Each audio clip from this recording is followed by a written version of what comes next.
Deep in the hollers of Appalachia, where ancient mountains hold secrets darker than the coal buried beneath them, there are stories that most people will never hear.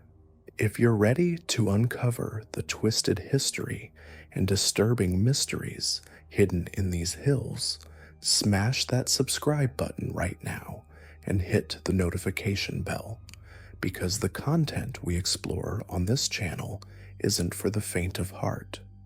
Welcome to Boring Nightmares, where we dive into the shadows of Appalachian folklore, true crime, and the strange phenomena that mainstream media won't touch. Deep in the fog-shrouded hollers of Appalachia, where cell towers fear to reach and compasses spin wildly without cause, there exist stories that local historians refuse to document. Not because they lack evidence, but because they fear that merely recording these accounts might somehow resurrect the very darkness they describe. These are the chronicles of families whose devotion transcended the boundaries of traditional faith, venturing into territories where salvation came with a price measured in blood, sanity, and souls. Between 1847 and 1978, 8 separate religious movements emerged from the isolated valleys and forgotten settlements of the Appalachian Mountains. Each began with desperate people seeking divine intervention during times of unimaginable hardship. Each evolved into something that defied every conventional understanding of worship, morality, and human nature itself. Local law enforcement learned to classify certain disappearances as unsolvable, certain deaths as natural causes, and certain testimonies as the ravings of traumatized minds. What you're about to discover isn't found in any religious studies textbook or historical archive. These accounts were deliberately suppressed, their evidence sealed by federal mandate, their witnesses relocated under assumed identities. The families who participated in these movements didn't simply practice alternative Christianity. They created entirely new theologies built around concepts so disturbing that even hardened investigators resigned rather than continue their research. The first indication that something had gone fundamentally wrong in these communities came in 1923, when a postal inspector noticed that entire mountain settlements had stopped receiving mail. When federal marshals finally investigated, they found churches with altars stained black, Bibles rewritten in languages that linguists couldn't identify, and congregations that had simply vanished, leaving behind only their empty homes and inexplicable symbols carved into every wooden surface.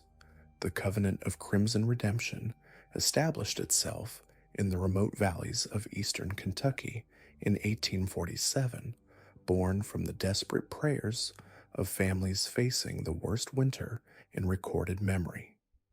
Led by a charismatic preacher named Ezekiel Thorne, who claimed to have received divine visions during a near-death experience in a mine collapse, this congregation initially appeared to practice conventional Christianity with unusual fervor. Thorne preached that traditional Christianity had become corrupted by comfort and complacency. He proclaimed that true salvation could only be achieved through what he called sacred suffering, a doctrine that demanded believers prove their faith through increasingly extreme acts of self-mortification. What began as extended fasting and sleeping on stone floors gradually escalated into rituals that horrified even the most devout members of neighboring communities. The congregation built their church in a natural amphitheater carved into the mountainside, where the acoustics created an otherworldly echo that seemed to amplify human voices while muffling all other sounds. The structure itself defied conventional architecture, with walls that curved inward toward a central altar, carved from a single piece of black stone that Thorne claimed had fallen from heaven during one of his visions. Services were held exclusively during the new moon, when the mountain darkness was absolute. Congregants would gather around the stone altar, participating in what they called communion of agony. Members would take turns confessing their sins while inflicting calculated injuries upon themselves with ceremonial knives blessed by Thorne. The congregation believed that physical pain purified the soul, and that the blood shed during these rituals literally washed away their transgressions. As the movement grew, Thorne introduced increasingly disturbing theological concepts. He taught that Christ's sacrifice on the cross had been insufficient because it was performed willingly, without the element of betrayal and abandonment that truly tested faith. Therefore, true believers needed to recreate that divine suffering through acts of ultimate sacrifice. The most devoted members were expected to volunteer for what Thorne called the final communion, a ritual that required them to sacrifice what they loved most as proof of their absolute devotion to God. Historical records from the period describe a series of mysterious disappearances in the region between 1851 and 1854. Entire families would vanish overnight, leaving behind only blood-stained clothing and cryptic messages carved into their cabin walls. Local sheriffs who investigated these disappearances reported finding evidence of large gatherings in the woods, including makeshift altars surrounded by personal belongings that appeared to have been deliberately destroyed. The most disturbing accounts came from a few congregation members who fled the community in 1854, shortly before the entire settlement mysteriously abandoned their homes. These survivors, interviewed years later by federal investigators, described rituals where members would bring their own children to the altar, believing that sacrificing their most precious possessions would guarantee their entry into heaven. They spoke of Thorne's final sermons, where he proclaimed that God had commanded him to lead his most faithful followers into the wilderness for a great purification that would prepare them for the second coming. In March 1855, a massive search was conducted after locals reported seeing strange lights and hearing coordinated screaming from deep in the mountains.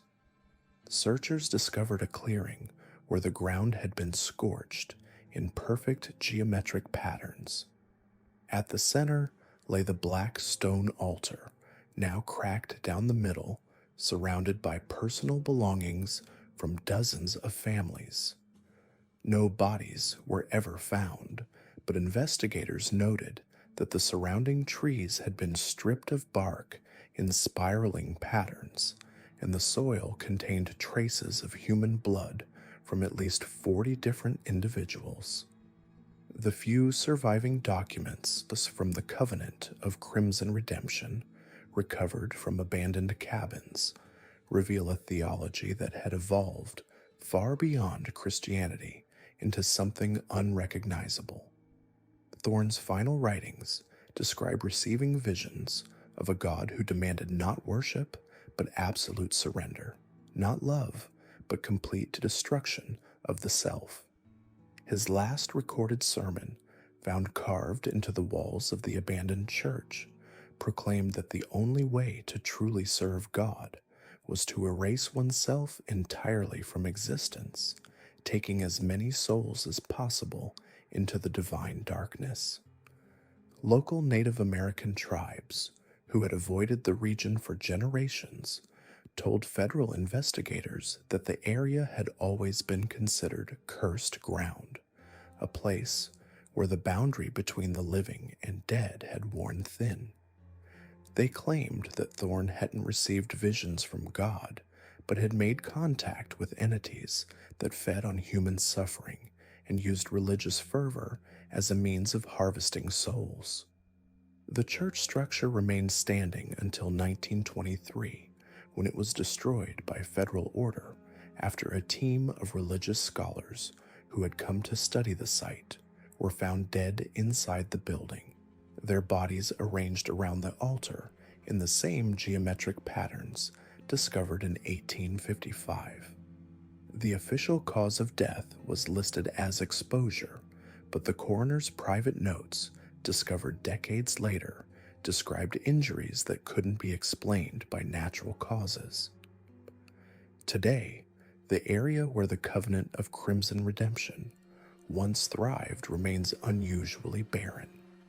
Nothing grows in the soil where their church once stood, and electronic equipment malfunctions within a mile radius of the former settlement.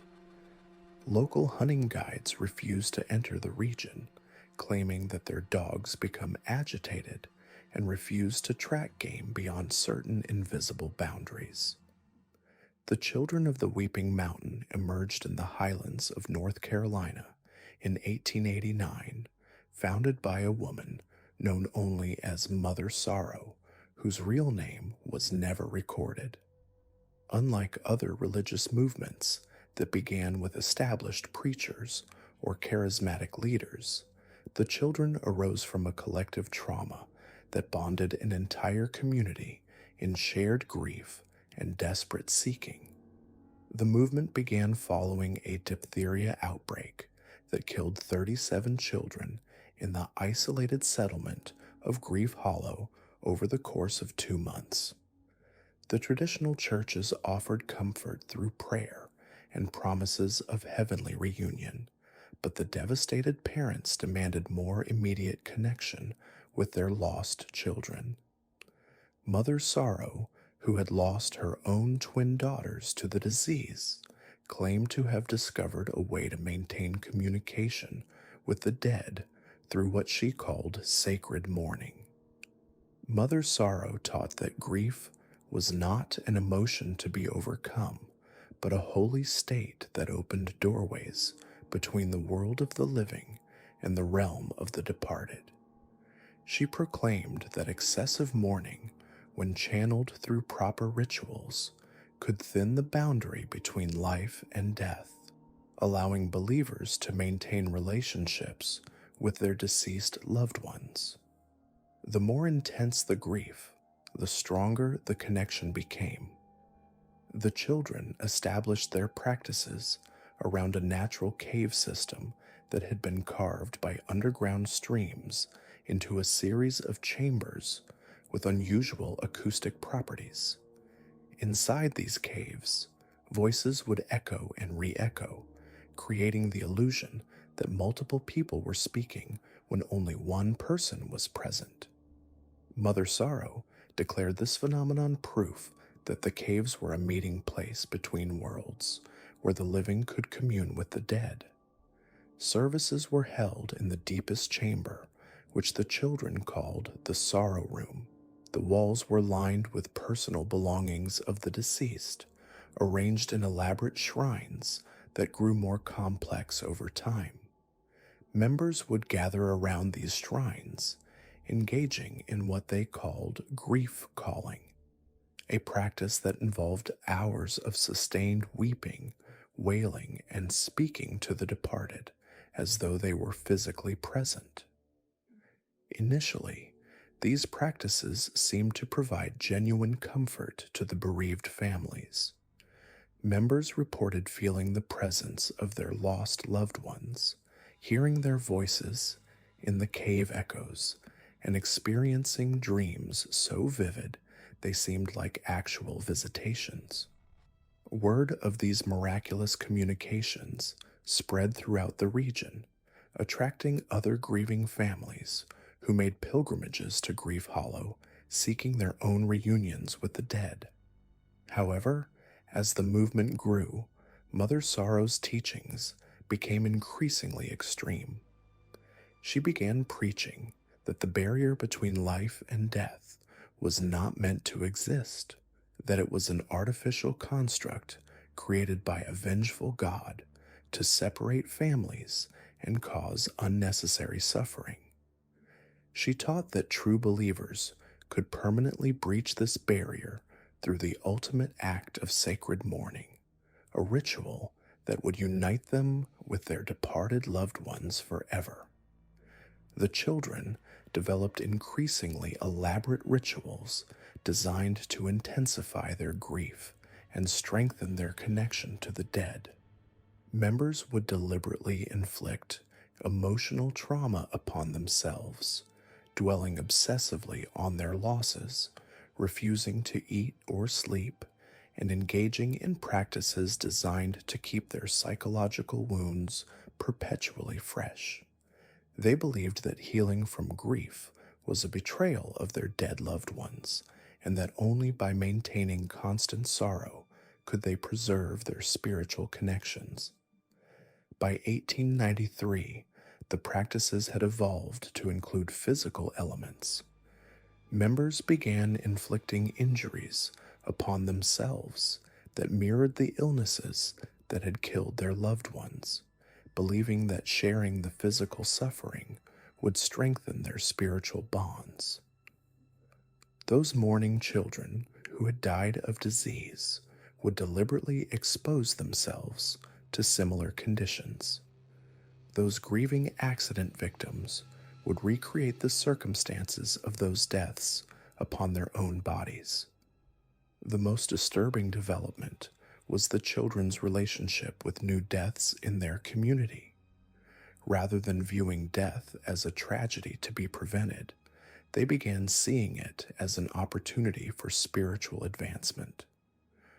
When members of the congregation fell ill or were injured, the community would gather to celebrate their approaching transition rather than attempting to heal them. They developed elaborate deathbed rituals designed to ease the dying person's passage while simultaneously strengthening the spiritual connections of the survivors. Federal investigators later discovered that between 1894 and 1896, the mortality rate in Grief Hollow was nearly 3 times higher than in surrounding communities. Medical records showed that treatable conditions were left untreated and minor injuries were allowed to fester into life-threatening infections. The children had begun to view medical intervention as interference with divine will and an obstacle to their spiritual communications with the dead. The movement reached its culmination during what Mother Sorrow called the Great Reunification, a mass ritual planned for the winter solstice of 1896. She proclaimed that on this night, the barrier between worlds would be at its weakest, and the entire congregation could cross over together to join their departed loved ones in eternal unity. The ritual would involve the entire community gathering in the deepest chamber of the cave system, where they would engage in the ultimate act of sacred mourning. On December 21st, 1896, all 43 remaining members of the Children of the Weeping Mountain gathered in the sorrow room for the Great Reunification. They sealed themselves inside the chamber using explosives to collapse the entrance behind them. The explosion was heard for miles, and rescue attempts were immediately organized, but the cave system proved too unstable to excavate safely. When rescue workers finally reached the sealed chamber 3 weeks later, they discovered a scene that defied explanation. The 43 bodies were arranged in a perfect spiral pattern around the center of the room, with Mother Sorrow's body at the focal point. Each person appeared to have died peacefully, with expressions of joy rather than suffering. Most disturbing was the discovery that several members had died days before the others, yet their bodies showed no signs of decay. as though something had preserved them for the final ritual. The personal belongings of the deceased children, which had been arranged in shrines throughout the chamber, were found rearranged in patterns that seemed to mirror the positioning of the adult bodies. Investigators noted that these arrangements would have required hours of careful work, yet there was no evidence of who could have performed this task after the cave entrance had been sealed. Local residents reported that for months after the tragedy, voices could be heard emanating from the sealed cave, particularly during the new moon. These sounds were described not as cries for help, but as peaceful conversations, as though families were finally reunited. The cave system was permanently sealed with concrete in 1897, but locals still avoid the area, claiming that on quiet nights, the sound of children's laughter can be heard echoing from deep within the mountain.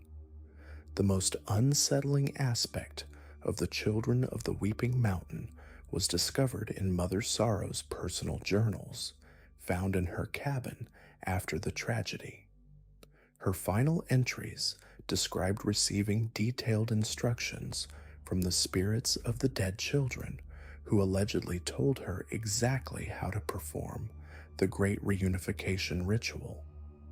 These instructions included specific details about the arrangement of bodies, the timing of individual deaths, and the methods needed to preserve the corpses until the final moment.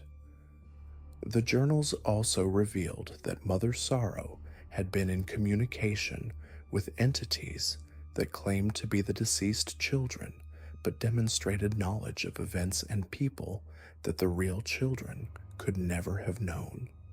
These entities had gradually convinced her that the living world was a prison, and that only by joining the dead could humans achieve true happiness and freedom.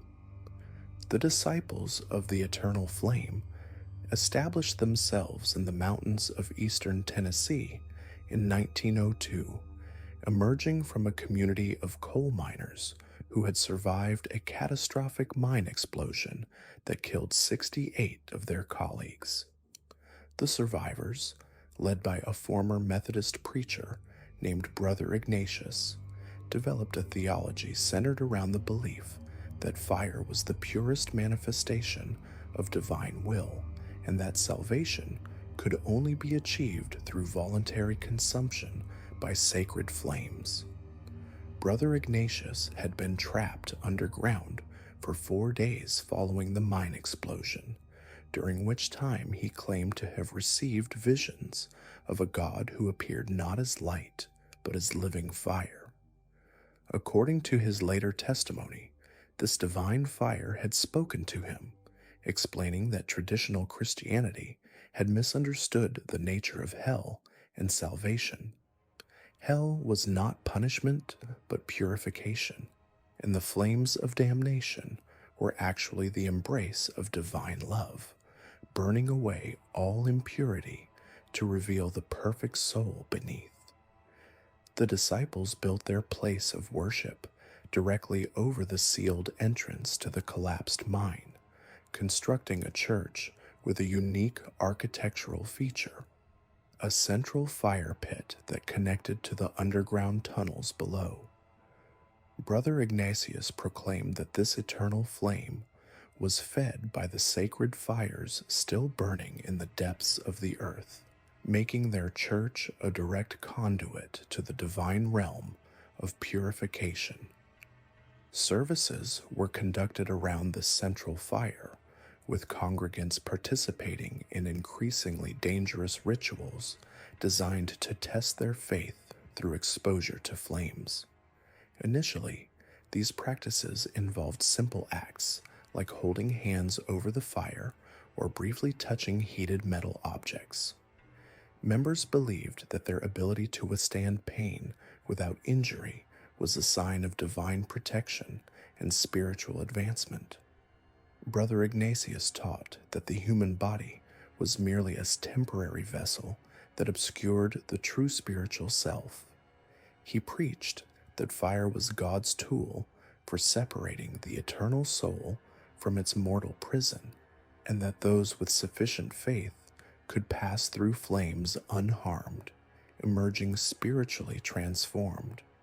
He claimed that the coal miners who had died in the explosion hadn't been killed, but had been called home by God, their bodies consumed by divine fire to free their souls for eternal bliss. As the movement developed, the disciples began incorporating more extreme fire-based rituals into their worship. Members would walk across beds of burning coals, hold flaming torches against their skin, and participate in ceremonies where they would leap through walls of fire. Brother Ignatius explained that each successful passage through flames brought them closer to the state of spiritual perfection that would allow them to survive the ultimate test, complete immersion in the purifying fires of God. The community developed a complex hierarchy based on members' ability to withstand fire. Those who could endure the most extreme heat were considered closest to divine perfection and were given leadership roles within the congregation. The highest level of achievement was reserved for those who had undergone what Brother Ignatius called the trial of sacred consumption, a ritual where believers would allow themselves to be partially consumed by flames, trusting that their faith would preserve their essential spiritual core. Medical records from the period show an unusual number of severe burn injuries in the region, with local doctors reporting cases that defied medical understanding. Patients would arrive with burns that should have been fatal, yet they remained conscious and coherent, insisting that they felt no pain and describing their injuries as blessings rather than wounds. Several of these patients refused medical treatment, claiming that healing their burns would interfere with their spiritual transformation. The disciples also developed disturbing practices around death and burial. When members died from fire-related injuries, the community would celebrate their passing as a successful transition to the divine realm. Instead of traditional burial, they would cremate the bodies in elaborate ceremonies, mixing the ashes with coal dust and feeding them to the eternal flame in their church. They believed this practice allowed the deceased to continue participating in the spiritual life of the community even after death. Brother Ignatius's teachings became increasingly apocalyptic as the movement progressed. He proclaimed that God was preparing to purify the entire world through fire, and that only those who had already proven their ability to survive divine flames would be spared. He taught that the disciples had been chosen to serve as the instruments of this global purification, spreading the sacred fire to cleanse humanity of sin and corruption. The movement reached its climax in 1907, when Brother Ignatius announced that he had received a final vision commanding him to lead his most faithful followers in what he called the Great Purification. This ritual would involve the entire community entering the eternal flame together, allowing the divine fire to consume their mortal forms and transform them into beings of pure spiritual energy. He proclaimed that this transformation would grant them the power to spread God's purifying fire throughout the world. On the night of the Great Purification, 87 members of the disciples of the eternal flame gathered in their church for the final ritual. Witnesses from neighboring communities reported seeing a pillar of fire rising from the church that was visible for miles, accompanied by sounds described as singing rather than screaming. The blaze burned for 3 days and nights, far longer than any natural fire could have sustained itself with the available fuel. When investigators finally examined the ruins, they discovered that the fire had burned with such intensity that it had melted the metal fixtures and turned the stone foundation to glass. Most mysteriously, the fire had burned in a perfect circle, consuming the church completely while leaving the surrounding forest untouched. The eternal flame pit had been transformed into a smooth-sided crater that descended far deeper than the original excavation. No human remains were found in the ashes, leading to speculation that the congregation had somehow escaped before the fire reached its peak intensity. However, personal belongings from all 87 members were discovered in the ruins, arranged in careful patterns around the central crater. Local firefighters who battled the blaze reported that the flames seemed to move with intelligence, retreating from their efforts and reigniting in areas that had already been extinguished. Several firefighters claimed to see human figures moving within the fire itself, but these sightings were officially attributed to heat distortion and the psychological effects of prolonged exposure to extreme temperatures. The site of the former church remained hot to the touch for months after the fire, with the ground temperature measuring significantly higher than the surrounding area. Vegetation refused to grow in the circular burn zone, and electronic equipment would malfunction when brought within 50 feet of the crater. The area was eventually declared a geological hazard and closed to public access. The most disturbing legacy of the disciples of the eternal flame was discovered in 1923, when a series of suspicious fires began occurring throughout the Tennessee mountains. These fires burned in the same unusual patterns observed at the original church, consuming buildings while leaving surrounding structures untouched.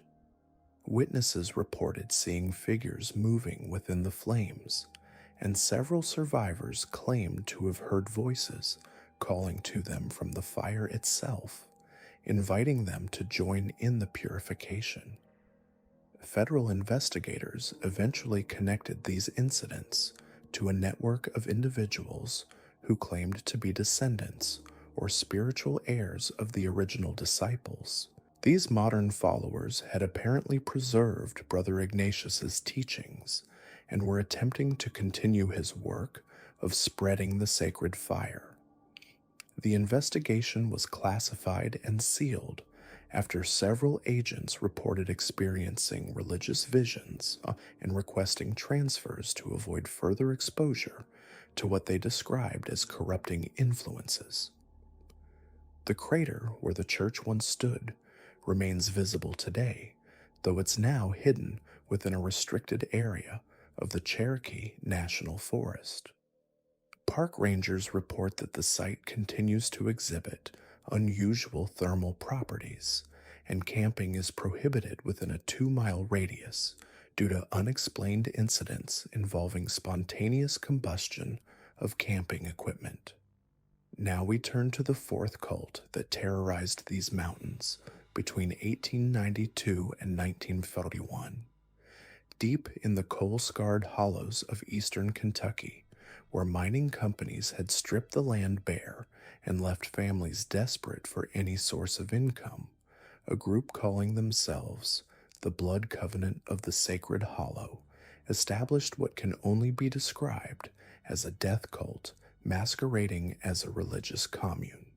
What those practices actually involved would become clear only decades later, when investigators finally penetrated the cult's mountain stronghold and discovered the true horror of what had been occurring in those remote valleys. Blackthorne preached a twisted interpretation of Christianity that centered around the concept of blood sacrifice as the ultimate expression of faith. He convinced his followers that conventional Christianity had become corrupted, that the modern church had forgotten the true meaning of sacrifice that God demanded. According to survivors' testimonies collected years later, Blackthorne taught that only through the shedding of blood could believers achieve true salvation and divine favor. The cult's practices began gradually. New members were required to participate in what Blackthorne called covenant ceremonies, where they would make small cuts on their palms and allow their blood to drip onto a crude wooden altar he had constructed in a natural cave system. The altar itself was disturbing enough, carved from a single massive tree stump and decorated with symbols that bore no resemblance to any known Christian iconography.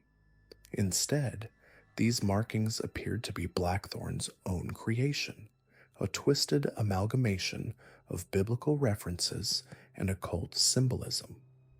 As the cult grew, attracting desperate families who had lost everything to mining accidents, economic collapse, and the harsh realities of Appalachian poverty, Blackthorne's demands became increasingly extreme. Members were required to live communally in a cluster of cabins built around the cave system, surrendering all personal possessions to the group. Children were separated from their parents and raised collectively, indoctrinated from birth into Blackthorne's blood-obsessed theology. Every month during the new moon, the entire community would gather in the cave system for a ceremony that began with communal bloodletting, but often escalated into something far more sinister. Former members who eventually escaped described rituals where members would compete to demonstrate their devotion through increasingly severe acts of self-mutilation.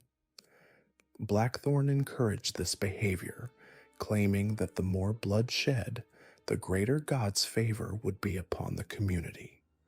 But the self-inflicted wounds were only the beginning. As the cult's isolation deepened and Blackthorne's mental state deteriorated, the rituals began to demand ultimate sacrifices.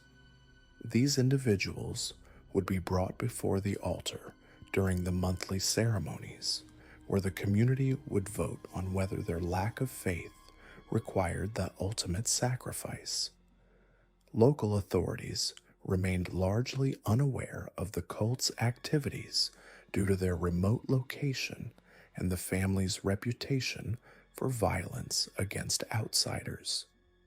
The few government officials who attempted to investigate the community were met with armed resistance and found their visits mysteriously anticipated, suggesting the cult had developed an extensive network of informants in the surrounding communities. The true extent of the Blood Covenant's crimes only became apparent in 1951, when a massive landslide triggered by heavy spring rains partially collapsed the cave system where the cult conducted their rituals. The geological disaster exposed chambers that had been sealed for decades, revealing the remains of dozens of individuals arranged in ritualistic positions around multiple altars. The discovery prompted a massive investigation involving state police and federal agents. What they found in those caves defied comprehension. The main ritual chamber contained the remains of at least 43 individuals, ranging from children to elderly adults. Each skeleton showed evidence of trauma consistent with violent death, but the arrangement of the remains suggested these deaths had been part of elaborate ceremonial practices. More disturbing were the detailed records Blackthorne had maintained throughout the cult's existence. Hidden in a sealed chamber behind the main altar, investigators discovered hundreds of pages of meticulous documentation describing each ritual, each sacrifice, and each member's level of devotion as measured by their willingness to shed blood. The journals revealed that the cult had been responsible for the disappearances of numerous individuals from surrounding communities, people who had simply vanished without trace over the decades.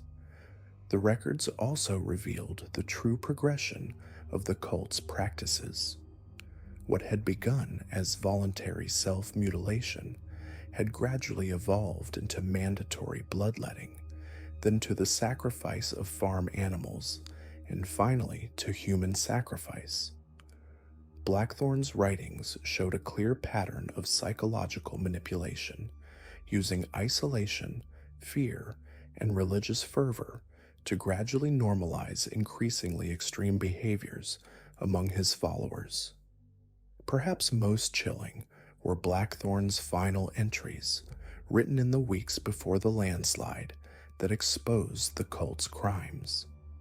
These pages described his growing obsession with what he called the Final Covenant, a ritual that would require the sacrifice of the entire community to achieve what he believed would be mass ascension to heaven.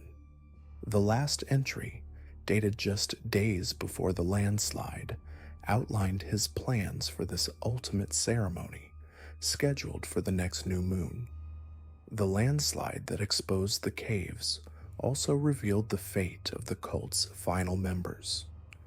In the deepest chamber, investigators found the remains of 17 individuals arranged in a perfect circle around a larger altar.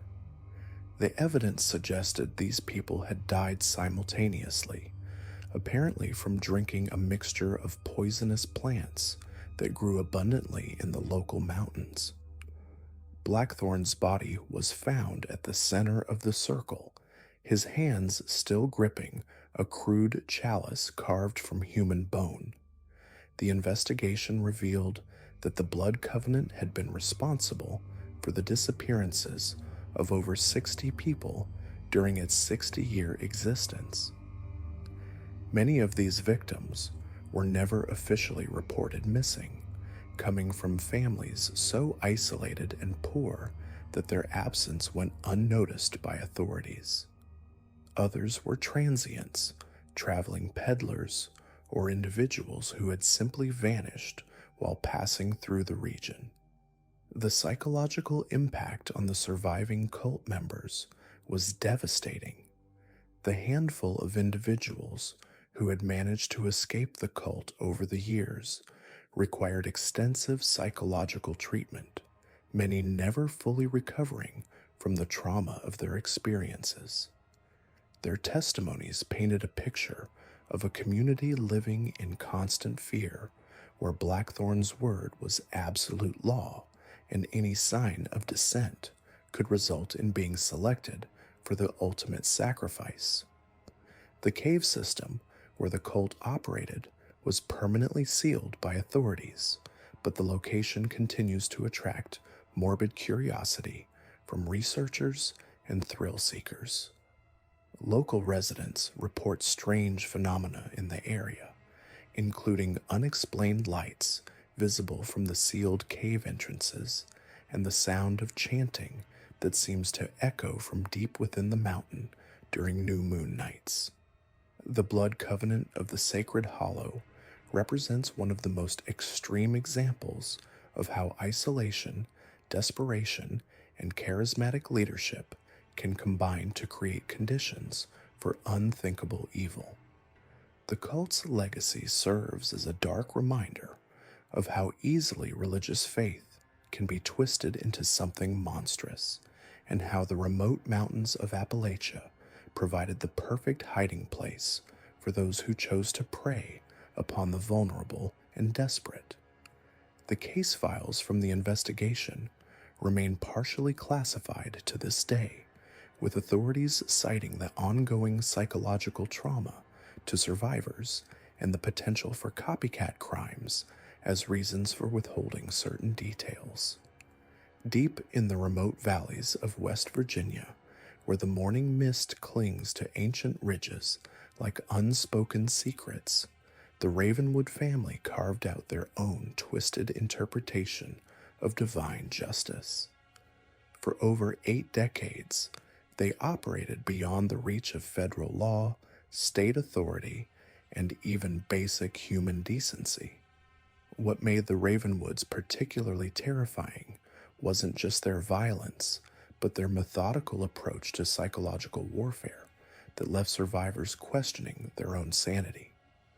The Ravenwood compound, established in 1899 by Patriarch Jeremiah Ravenwood, occupied a natural bowl in the mountains where 3 counties met, but none claimed jurisdiction.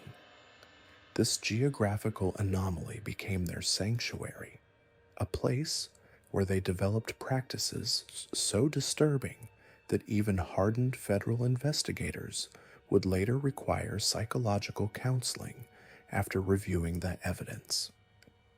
What these irregularities actually entailed became clear only decades later when investigators discovered his personal journals, written in a mixture of English and symbols that linguists still struggle to decipher completely.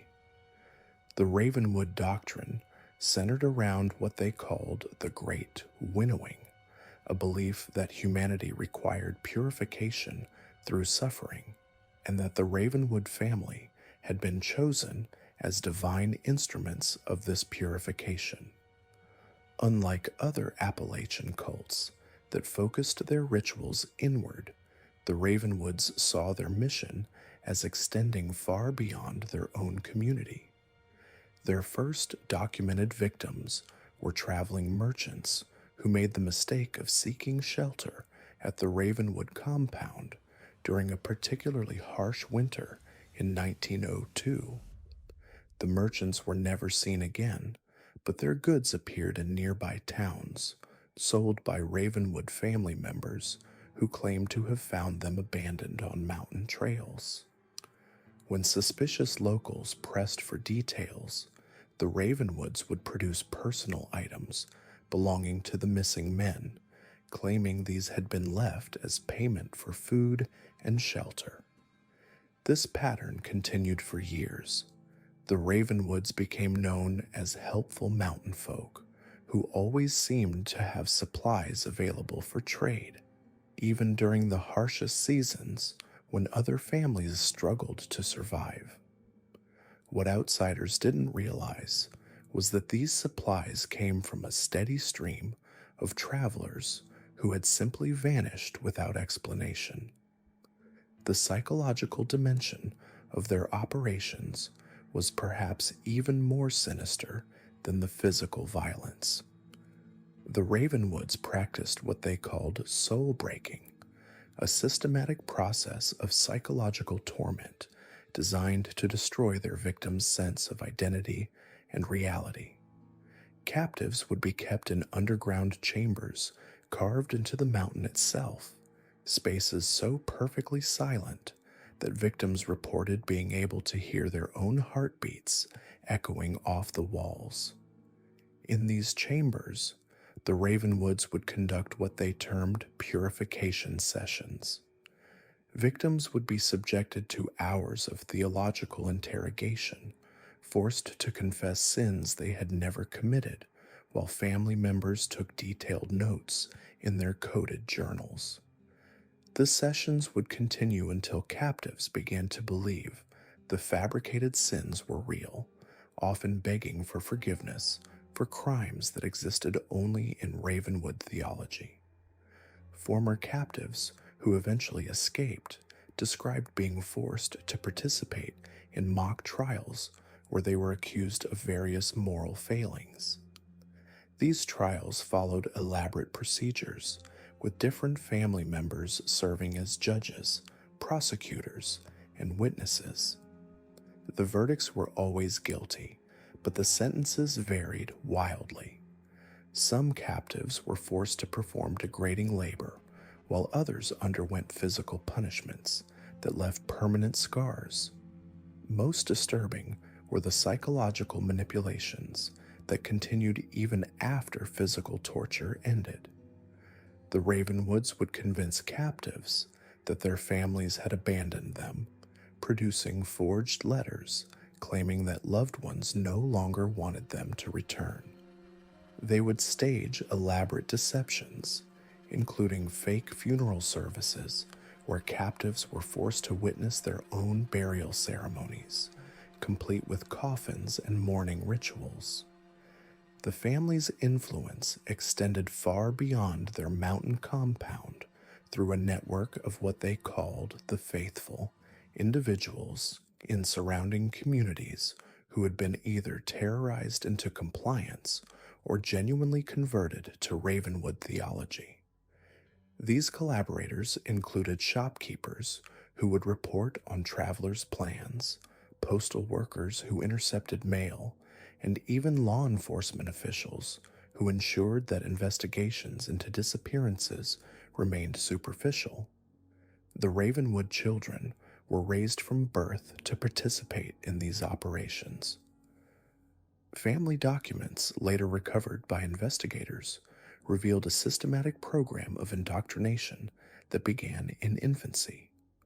Children were taught that outsiders were spiritually contaminated beings whose suffering was necessary for cosmic balance. By adolescence, young Ravenwoods were participating in capture operations and psychological manipulation sessions with the same casual attitude other children might bring to household chores. The family's practices evolved over the decades, becoming increasingly sophisticated and brutal. By the 1920s, they had developed techniques that would later be recognized as precursors to modern psychological warfare methods. They understood how to break down human personality through combinations of sensory deprivation, sleep disruption, and carefully orchestrated emotional manipulation. One of their most effective techniques involved what they called memory gardening, a process where captives would be forced to repeatedly recount traumatic experiences from their past, while family members took notes and asked probing questions. Over time, the Ravenwoods would begin altering details of these stories, gradually convincing victims that their own memories were unreliable. Many captives eventually became unable to distinguish between real experiences and Ravenwood fabrications. The compound itself was designed to reinforce this psychological control. Buildings were constructed with deliberately confusing layouts, featuring corridors that seemed to lead nowhere, and rooms with multiple entrances that made navigation nearly impossible. Captives reported becoming disoriented, even in areas they had visited repeatedly, never quite certain of their location within the complex. Sound played a crucial role in their psychological arsenal. The Ravenwoods had discovered that certain combinations of low-frequency noises could induce anxiety and disorientation in their victims. They constructed chambers with acoustic properties that amplified whispers while muffling normal conversation, creating an environment where captives could never be certain whether voices they heard were real or imagined. The family also exploited the natural isolation of their mountain location to enhance psychological pressure. Captives who attempted escape would find themselves now in seemingly endless wilderness, often wandering in circles for days before being recaptured by Ravenwood search parties who seemed to anticipate their every move. These failed escape attempts were used as evidence that divine providence protected the Ravenwood mission. Religious ceremonies formed the backbone of their psychological manipulation system. The Ravenwoods conducted elaborate rituals that blended Christian imagery with practices that seemed to draw from much older traditions. These ceremonies often lasted for days, with participants forced to maintain uncomfortable positions while enduring hours of chanting, confession, and symbolic purification rites. The most terrifying aspect of these ceremonies was their unpredictability. Sometimes they would end with relatively minor punishments, while other times they would culminate in horrific violence that served as examples to other captives. The randomness was intentional, designed to keep victims in a constant state of anxiety about what might happen next. By the 1930s, the Ravenwood operation had grown to include dozens of family members and sympathizers spread across multiple states. They had established safe houses along major travel routes, places where victims could be held temporarily before being transported to the main compound. This network allowed them to expand their operations far beyond their original mountain territory. The beginning of their downfall came through an unexpected source, a young woman named Sarah Matthews, who had been captured during a family camping trip in 1938.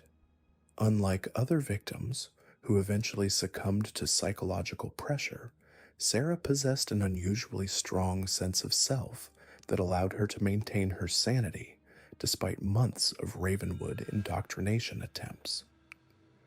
Sarah's resistance frustrated the Ravenwoods, who began to view her as a particular challenge to their methods. They subjected her to increasingly extreme psychological torture, documenting their techniques in detailed journals that they apparently intended to use for training future generations.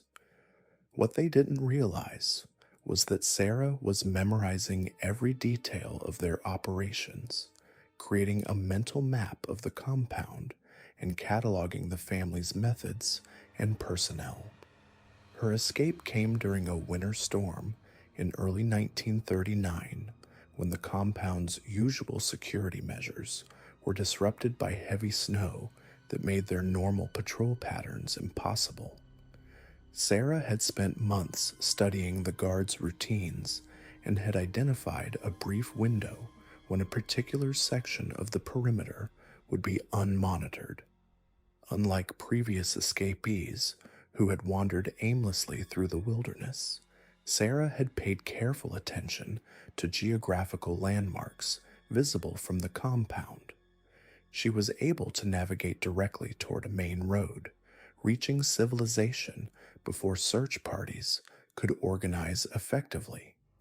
Her detailed testimony to federal authorities provided the first comprehensive picture of Ravenwood operations.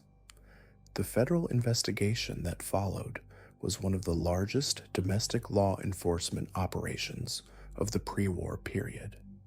Teams of investigators, marshals, and military personnel surrounded the Ravenwood compound in March 1939, preparing for what they expected to be a violent confrontation. Instead, they found the facility completely abandoned, with evidence suggesting the family had departed only hours before the raid began.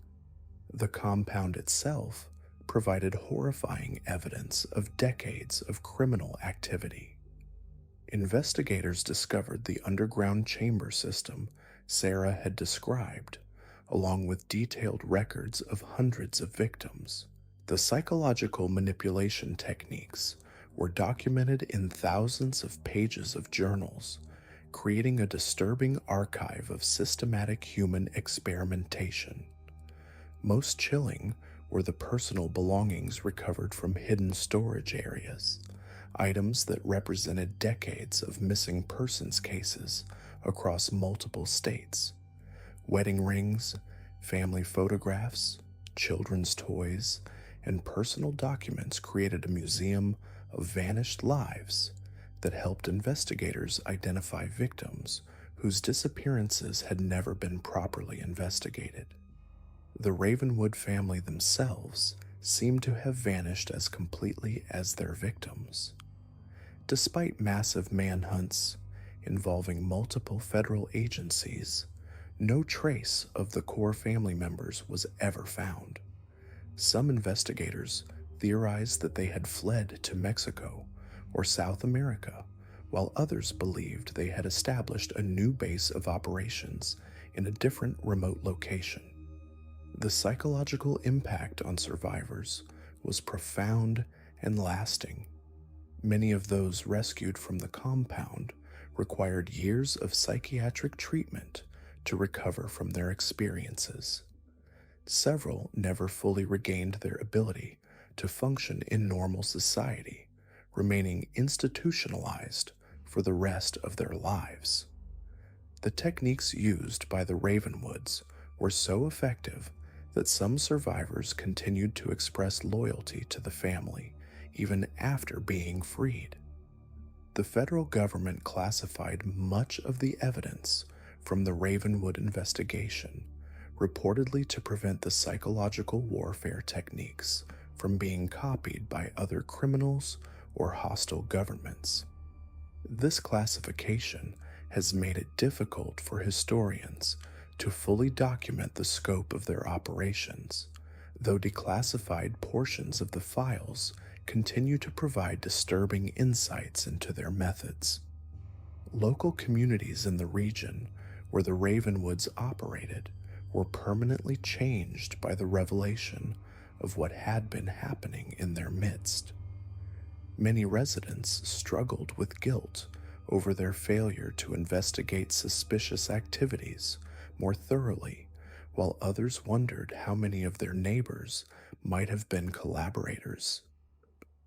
Trust between communities that had existed for generations was severely damaged. The Ravenwood compound site was eventually purchased by the federal government and declared off-limits to civilian access. Official records claim this was done for safety reasons due to the unstable underground excavations, but local rumors suggest that ongoing strange occurrences at the site made it too dangerous for public access. Even today, hikers and hunters in the region report unusual experiences near the former compound location. These include disorienting acoustic phenomena, the sensation of being watched, and occasional discoveries of personal items that appear to date from the Ravenwood era. Whether these experiences reflect genuine supernatural activity or the psychological impact of the location's history remains a subject of debate. The Ravenwood case fundamentally changed how federal law enforcement approached cult investigations, leading to the development of specialized units trained in psychological warfare techniques and cult deprogramming methods. Many of the procedures developed in response to the Ravenwood investigation would later prove crucial in dealing with other dangerous religious groups. Perhaps most disturbing is the possibility that Ravenwood techniques influenced later criminal organizations and hostile governments. Declassified documents suggest that intelligence agencies studied Ravenwood methods for potential military applications, while criminal psychologists have identified similar techniques in the operations of later cult leaders and organized crime groups. The question of whether any Ravenwood family members or their descendants continue to operate remains officially unanswered. Periodically, missing persons cases emerge that bear similarities to historical Ravenwood patterns, leading to speculation about whether the family's methods survived their dispersal. These cases are typically investigated quietly, with results rarely made public. What remains clear is that the Ravenwood family represents one of the most sophisticated and psychologically advanced criminal organizations in American history. Their ability to operate for decades while maintaining the appearance of helpful mountain folk demonstrates how effectively they understood human psychology and social dynamics. Their legacy serves as a reminder that the most dangerous predators are often those who understand not just how to inflict physical harm, but how to destroy the human spirit itself. The mountains that once sheltered the Ravenwood compound continue to hold their secrets. Each winter, when the mist rises from the valleys and visibility drops to mere feet, locals still speak in whispers about the family that turned psychological manipulation into an art form, and whose techniques were so effective that their victims often thanked them for their suffering. The Ravenwood legacy was just the beginning. Hidden deeper in the Appalachian fog, where maps end and compasses spin wildly, other bloodlines had been perfecting their own forms of psychological warfare for generations. These weren't just isolated families practicing strange rituals. These were organized networks of manipulation, control, and terror that would make the Ravenwoods look like amateurs. Welcome to the most disturbing chapter of our journey into Appalachian darkness. What you're about to discover are cult operations so sophisticated, so deeply embedded in the mountain communities, that some of their techniques are still being studied by federal agencies today. These groups didn't just disappear when authorities arrived. They evolved, adapted, and in some cases, simply relocated to continue their work in new territories.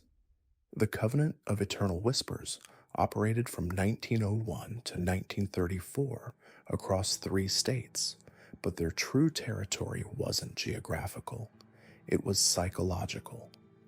Led by a former seminary student named Cornelius Blackwood, who had been expelled from theological school for what his professors called dangerous interpretations of divine communication, this cult perfected the art of mental infiltration on a scale that defied belief.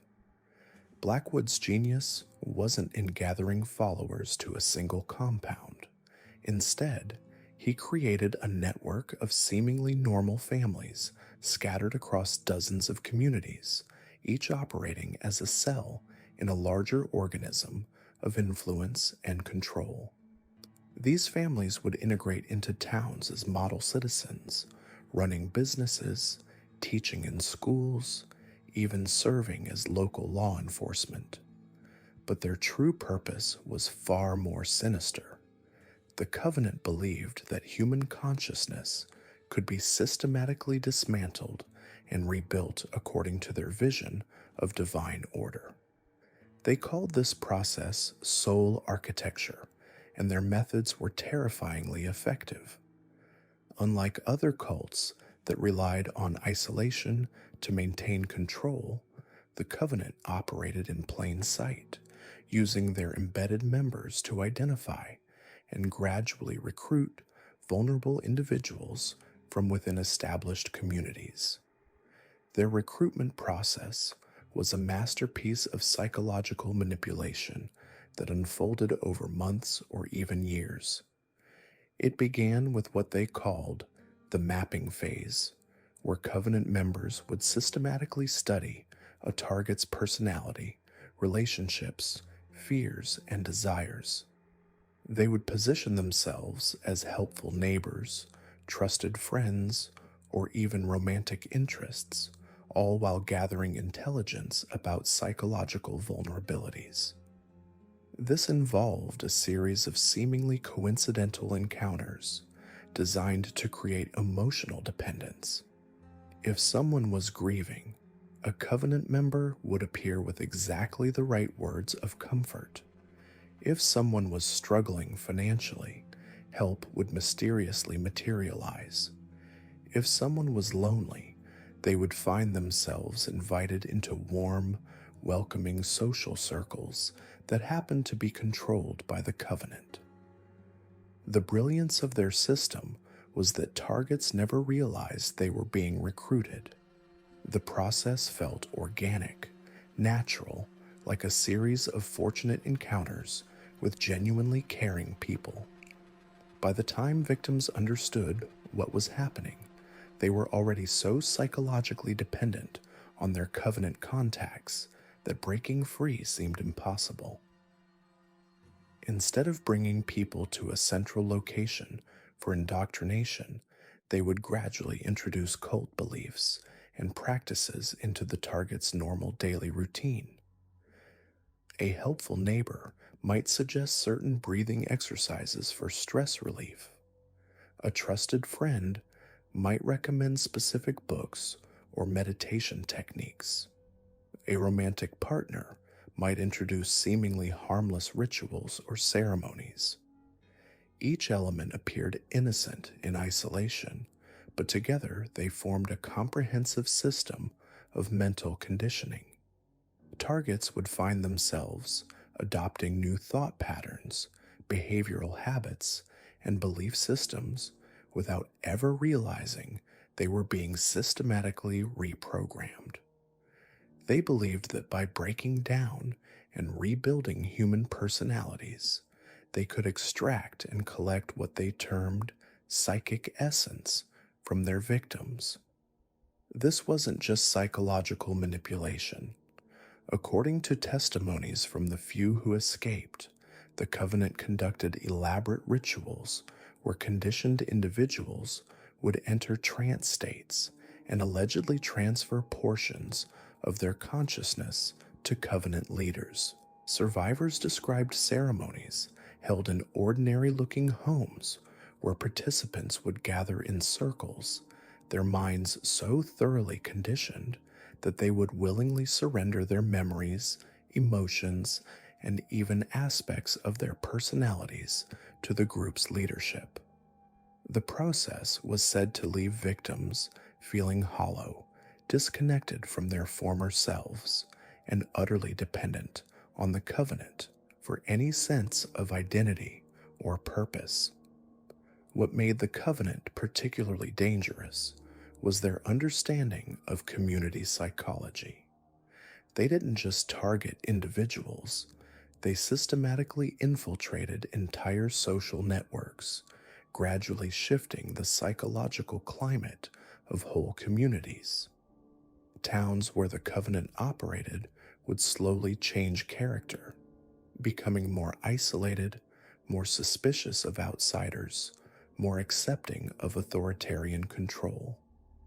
Local businesses would begin operating according to Covenant principles, with owners unknowingly implementing management practices designed to create psychological dependency among employees. Schools would gradually adopt educational methods that emphasized conformity and discouraged critical thinking. Even churches would find their congregations subtly influenced by Covenant members who had gained positions of trust and authority. The Covenant's network extended across Virginia, West Virginia, and Kentucky, with an estimated 300 active members and over 2,000 individuals in various stages of conditioning. They maintained detailed records of their operations, including psychological profiles of targets, maps of social networks, and documentation of their consciousness harvesting rituals. Their downfall came not from law enforcement investigation, but from their own success. In 1934, a federal postal inspector named Thomas Brennan was investigating mail fraud in a small Virginia town when he noticed unusual patterns in the community's correspondence. People were writing letters that seemed to follow identical templates, using specific phrases and expressions that appeared across multiple families with no apparent connection. Brennan's investigation revealed a network of communication that connected seemingly unrelated households across 3 states. The letters contained coded instructions for Covenant operations, including target identification, conditioning protocols, and ritual schedules. More disturbing were the detailed psychological profiles of community members, including children, that were being circulated among Covenant cells. When federal agents finally moved against the Covenant, they discovered an operation of staggering sophistication. Homes that appeared perfectly normal contained hidden rooms filled with psychological conditioning equipment, detailed surveillance records, and archives of what appeared to be transcribed consciousness extraction sessions. The level of documentation was unprecedented, with some files containing psychological profiles so detailed they included predictions of how individuals would respond to specific stimuli years in advance. The raid netted over 100 arrests, but Cornelius Blackwood was never found.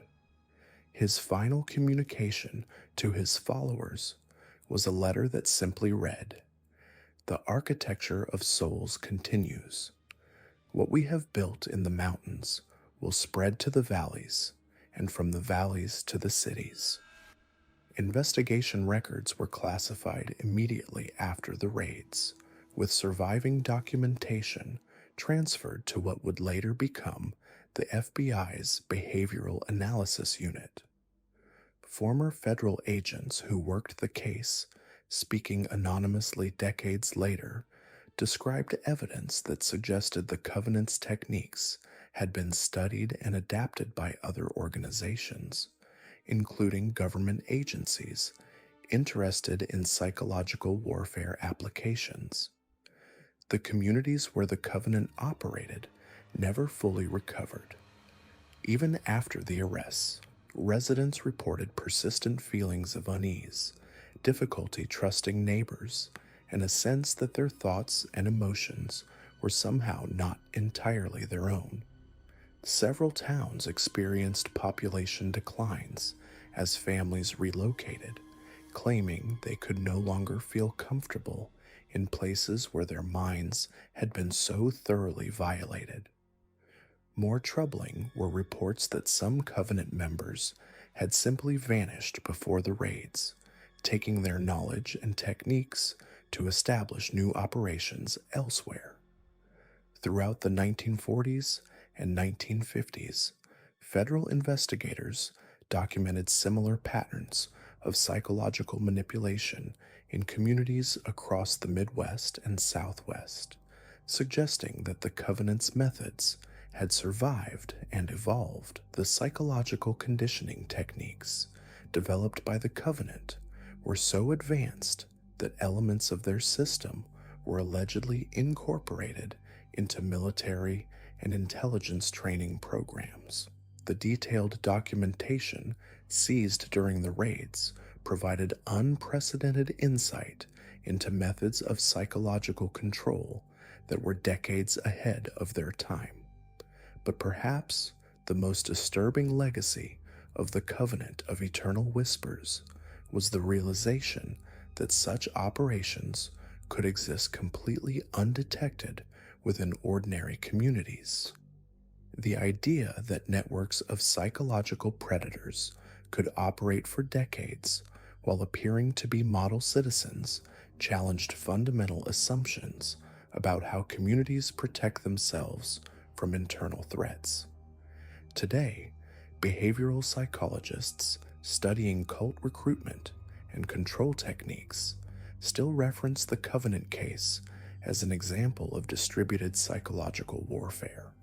Their methods of gradual conditioning, social network infiltration, and consciousness manipulation represent a form of organized predation that was both more subtle and more devastating than traditional cult practices. The mountain communities where the Covenant operated maintain an unofficial code of silence about that period. Elderly residents who lived through the Covenant years rarely discuss the experience, and when they do, it's often in whispers and incomplete fragments. They speak of neighbors who seemed different after certain encounters, of children who came home from school with strange new ideas, of a pervasive sense that their thoughts were being watched and guided by unseen forces. The Covenant's legacy serves as a chilling reminder that the most dangerous predators are often those who hide in plain sight, using trust and community bonds as weapons against the very people they claim to serve. In the isolated hollows of Appalachia, where communities depend on mutual support for survival, the Covenant's betrayal of that trust created wounds that may never fully heal. Their story reveals how psychological manipulation can be weaponized on a community scale, turning the very social structures that should provide protection into instruments of control and exploitation. The Covenant of Eternal Whispers didn't just target individuals. They attacked the fundamental trust that holds communities together, leaving scars that persist long after the perpetrators have vanished into the mountain mist. The sixth family we must examine operated in the darkest corners of Appalachian history, practicing rituals so horrific that even today, researchers refuse to fully document their activities. The Mordecai bloodline emerged in the aftermath of the Civil War, establishing themselves in a remote valley where three state borders converged, creating a jurisdictional nightmare that allowed them to operate with impunity for over 60 years. Unlike the families we've discussed, who made bargains for prosperity or power, the Mordecais believed they were chosen to serve as conduits between our world and something far more ancient and malevolent. Their practices centered around what they called the Great Awakening, a ritual designed to thin the veil between dimensions and invite entities they referred to as the primordial shepherds into our reality.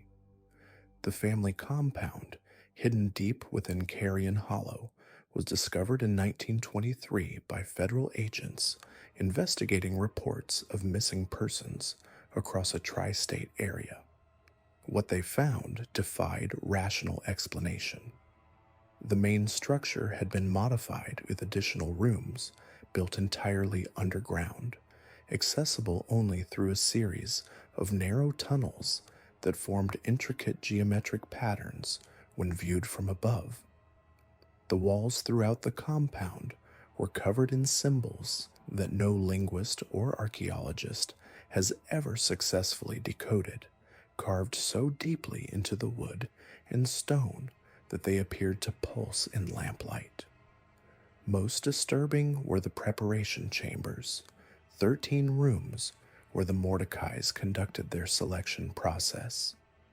Each chamber contained restraining devices, surgical instruments, and detailed charts mapping human anatomy with particular focus on nerve clusters and pain receptors.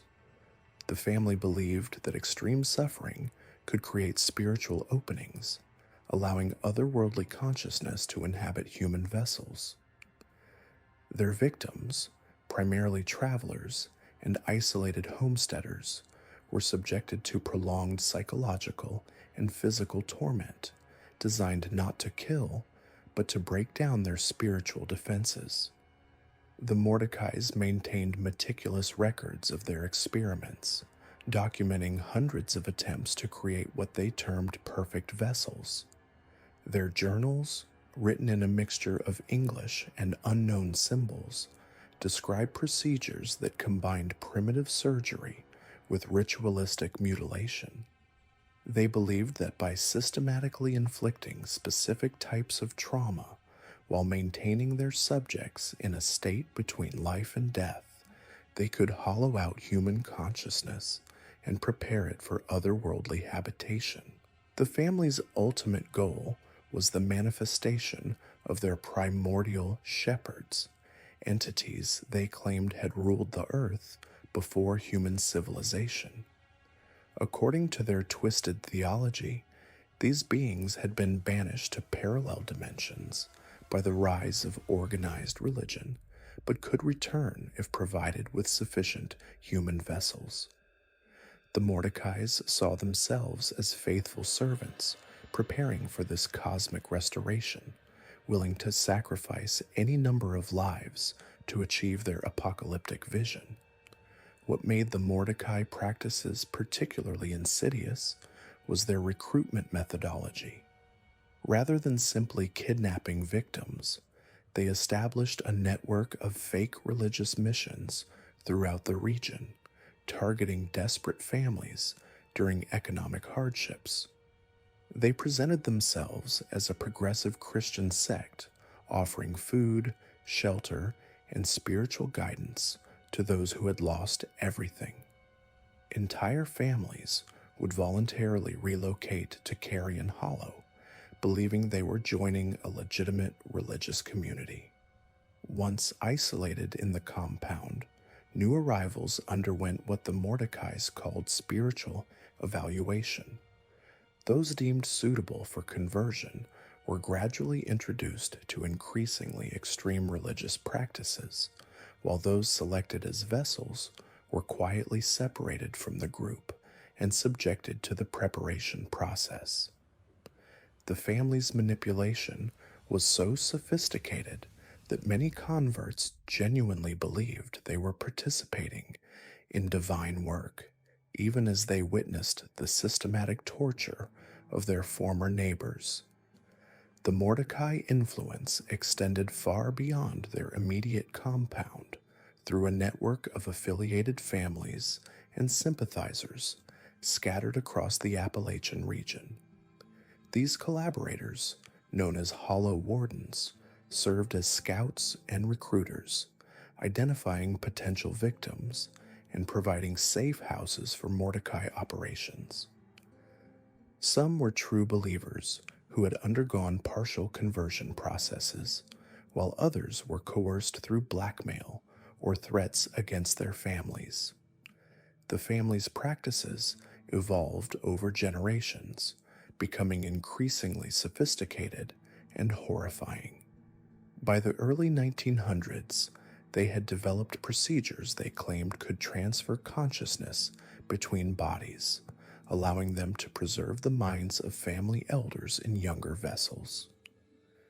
Several federal investigators reported encountering children who spoke with the voices and memories of adults, displaying knowledge and mannerisms completely inconsistent with their apparent age.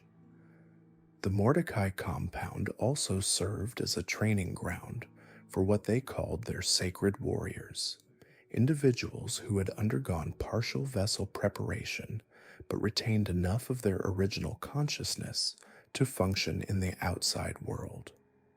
These operatives were sent to infiltrate communities throughout Appalachia, establishing themselves in positions of trust before gradually recruiting new victims for the family's operations.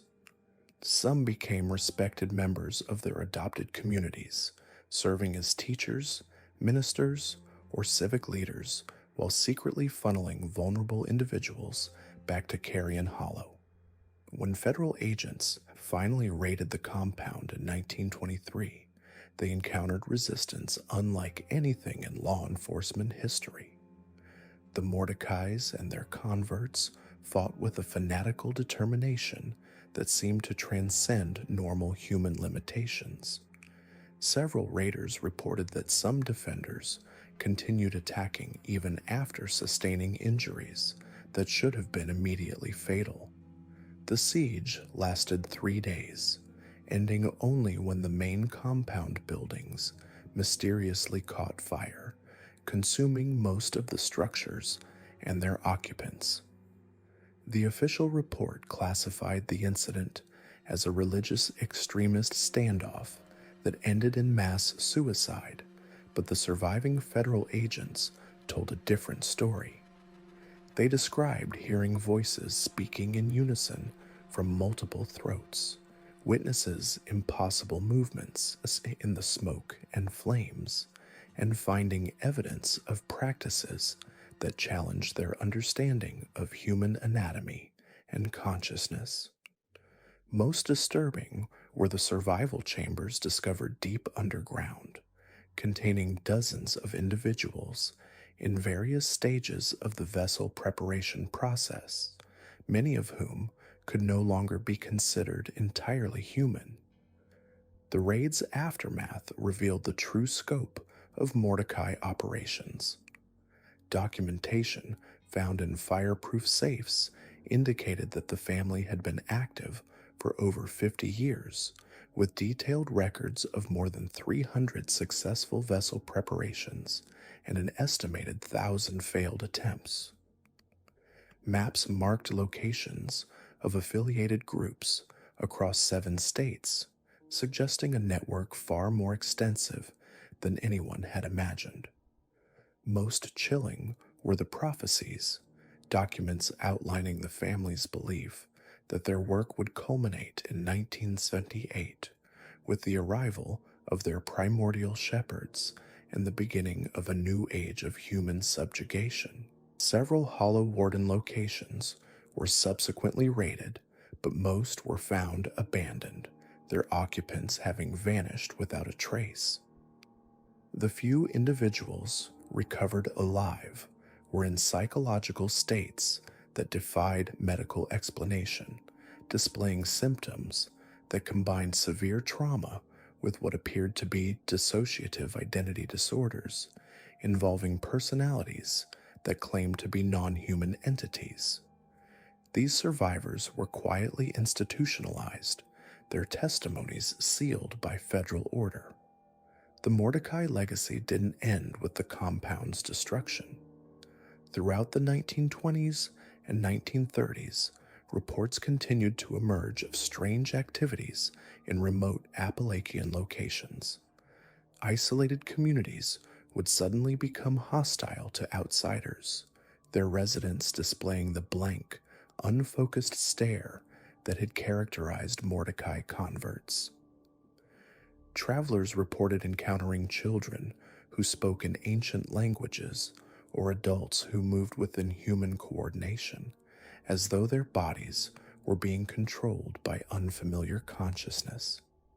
Most disturbing were the generational effects observed in families that had escaped Mordecai influence. Children and grandchildren of survivors often exhibited unusual behavioral patterns, including night terrors involving shared imagery, an instinctive fear of certain geometric symbols, and in some cases, the ability to sense the presence of individuals who had undergone vessel preparation processes. These inherited traits suggested that Mordecai procedures had created lasting changes that could be passed down through bloodlines. Modern researchers who have attempted to study surviving Mordecai documentation report consistent psychological effects, including persistent nightmares, temporary dissociative episodes, and an overwhelming sense of being observed by unseen presences. Several academics have abandoned their research after experiencing what they described as intrusive thoughts in languages they didn't recognize, thoughts that seemed to originate from external sources rather than their own minds. The Carrion Hollow location remains officially restricted, ostensibly due to environmental contamination from the 1923 fire. However, locals report that electronic equipment malfunctions in the area, compasses spin randomly, and sensitive individuals experience severe anxiety when approaching the former compound site. Satellite imagery of the region shows unusual atmospheric distortions that meteorologists cannot explain, and no wildlife has returned to the valley despite nearly a century of ecological recovery time. Perhaps most unsettling are the modern reports of Mordecai influence in contemporary settings. Mental health professionals in the Appalachian region have documented cases of patients exhibiting symptoms consistent with vessel preparation trauma, despite having no known connection to the historical family.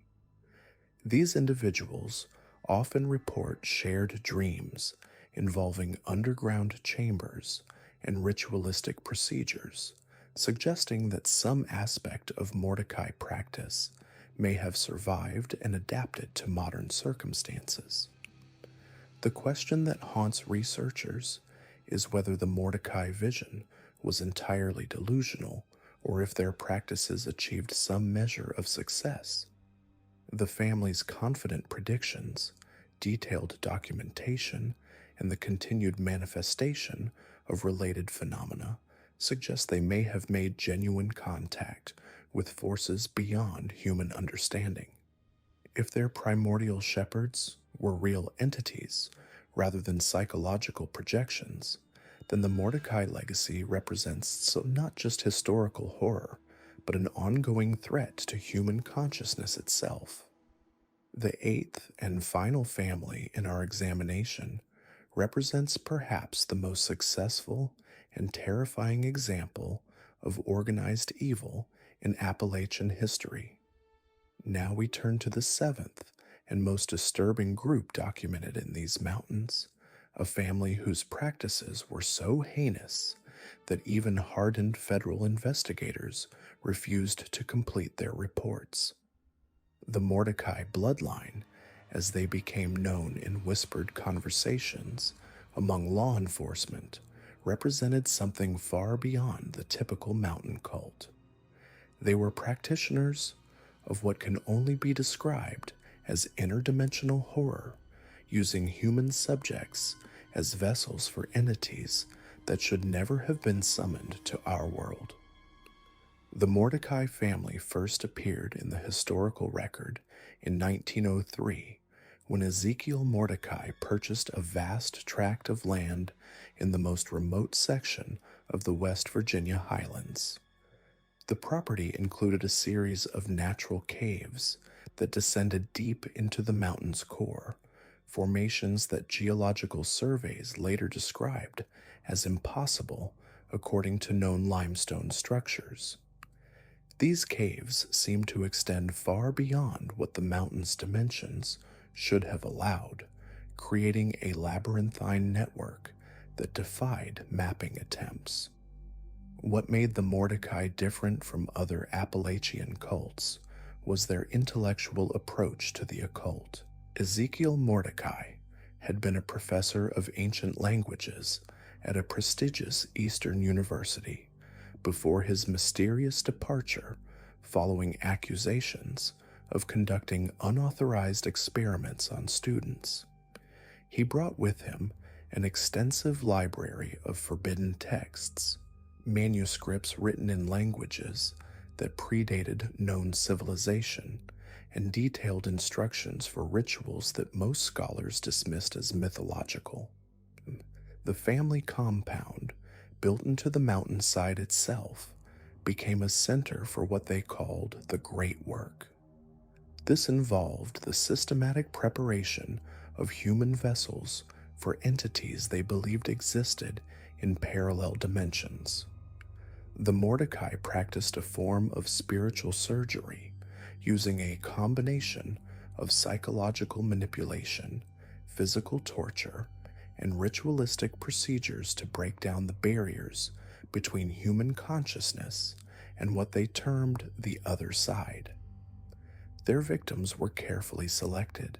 The family would send members into nearby communities, posing as traveling ministers or medical practitioners, to identify individuals with what they called receptive characteristics. These were typically people experiencing profound grief, mental illness, or spiritual crisis, those whose psychological defenses had already been weakened by trauma. The Mordecai would offer help, bringing these vulnerable souls back to their compound under the guise of providing healing or sanctuary. Once at the compound, victims underwent a process the family called preparation. This began with isolation in specially constructed chambers deep within the cave system. These rooms were carved from living rock and inscribed with symbols that seemed to shift and change when viewed directly. Victims reported that the walls themselves seemed alive, pulsing with a rhythm that matched no earthly heartbeat. The psychological component of the preparation involved exposure to what the Mordecai called the whispers. Victims were subjected to constant audio stimulation through speaking tubes carved into the rock walls. Multiple family members would take shifts, whispering continuously in the ancient languages Ezekiel had studied, reciting incantations designed to fracture the victim's sense of reality. This process could continue for weeks, with victims receiving minimal food and water, kept in a state of constant sensory overload. Physical modifications were the next stage. The Mordecai believed that human bodies required alteration to properly house interdimensional entities. They performed crude surgical procedures without anesthesia, creating what they called receptacle points throughout the victim's body. These modifications were based on diagrams found in Ezekiel's ancient texts, precise locations where they believed the barrier between dimensions was thinnest. The most horrifying aspect of their practices was the invitation ceremony. When the family determined a victim was sufficiently prepared, they would be brought to the deepest chamber in the cave system, a circular room they called the threshold. Here, surrounded by the entire Mordecai family chanting in unison, the victim would be subjected to the final ritual. Witnesses who later escaped described a ceremony involving the opening of wounds at the receptacle points, while the family called out to entities by name, inviting them to cross over and inhabit the prepared vessel. Those who survived the process were no longer recognizably human. They retained their physical appearance, but exhibited behaviors and knowledge that suggested something else was controlling their actions. These possessed individuals could speak in languages they had never learned, demonstrated knowledge of events occurring hundreds of miles away, and displayed physical capabilities far beyond normal human limits. Most disturbing were their eyes, which reflected light in ways that defied optical physics and seemed to contain depths that suggested infinite space. The Mordecai used these possessed individuals as oracles and servants. The entities inhabiting them provided information about future events, revealed hidden knowledge, and served as intermediaries for communication with other dimensional beings. The family's influence grew as word spread among certain occult circles about their success in bridging dimensional barriers.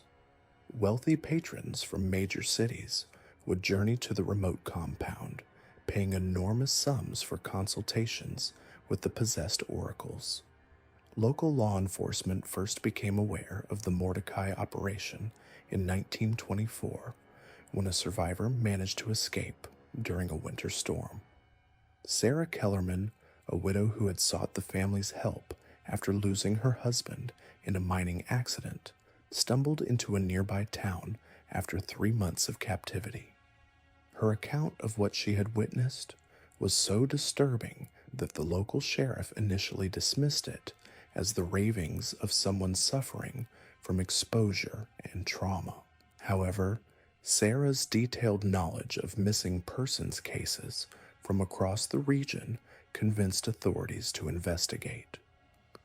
When she accurately described personal items belonging to victims whose disappearances had never been connected, federal marshals were called in. The investigation revealed a network of disappearances spanning multiple states, with over 40 people having vanished after contact with individuals matching descriptions of Mordecai family members. The federal raid on the compound in 1925 became one of the most classified operations in early FBI history. The official report, heavily redacted and sealed for decades, described discoveries that challenged the investigators' understanding of reality itself. The cave system contained evidence of the family's experiments, including surgical equipment, detailed anatomical charts marked with symbols in unknown languages, and rooms containing what appeared to be human remains arranged in precise geometric patterns. Most disturbing were the living victims they found. 17 individuals were discovered in various stages of the preparation process. Many had been subjected to the surgical modifications and displayed signs of severe psychological trauma. However, several showed evidence of successful possession, exhibiting the same unnatural behaviors Sarah had described. These individuals spoke in coordinated voices, as if controlled by a single intelligence, and demonstrated knowledge they couldn't possibly possess. The possessed victims presented federal investigators with an unprecedented challenge.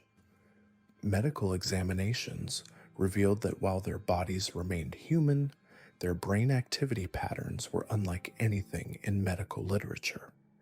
EEG readings showed synchronized wave patterns across all possessed individuals, suggesting some form of shared consciousness.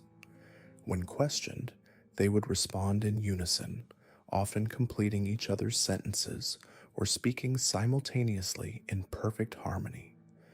More troubling was their apparent ability to access information beyond normal human perception. During interrogations, the possessed individuals accurately described details about the investigators' personal lives, family histories, and classified government operations. They spoke of future events with disturbing accuracy and demonstrated knowledge of scientific principles that wouldn't be discovered for decades. The Mordecai family members themselves were found in the deepest chamber of the cave system, arranged in a perfect circle around what appeared to be an altar carved from a single piece of black stone. All were dead, apparently having participated in a final ritual that investigators could only partially reconstruct from the evidence. Their bodies showed signs of the same modifications they had performed on their victims, suggesting they had ultimately subjected themselves to their own procedures. The aftermath of the raid was handled with unprecedented secrecy. The possessed victims were transferred to a classified government facility where they remained under observation for the rest of their lives. Official records indicate they never recovered their original personalities, continuing to display signs of inhabitation by unknown entities until their deaths decades later. The cave system was sealed with concrete and explosive charges, though geological surveys conducted years later suggested the barriers had been breached from within. The Mordecai Library and research materials were confiscated and classified at the highest levels of government security. Scholars who attempted to study these texts reported disturbing psychological effects, including vivid nightmares, auditory hallucinations, and in several cases, complete mental breakdown. The project was eventually abandoned, with all materials reportedly destroyed, though rumors persist of secret government programs continuing the Mordecai research. Perhaps most disturbing were the reports from investigators who spent extended time at the compound.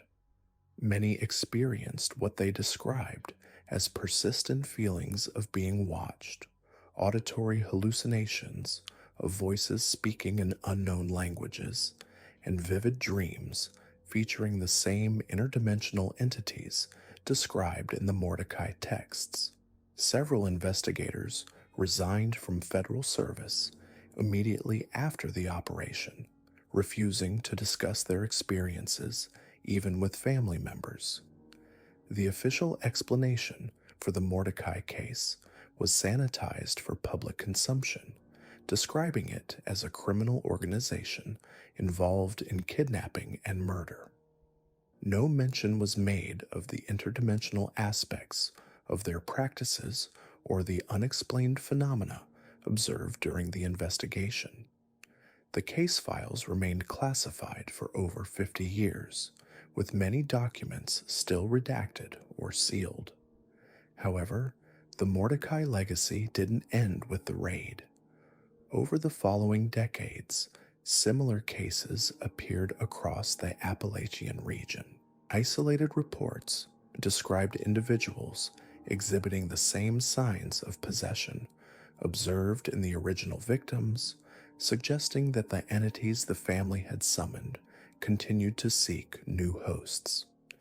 These cases were handled quietly by specialized federal units, with victims disappearing into classified facilities and all evidence systematically suppressed.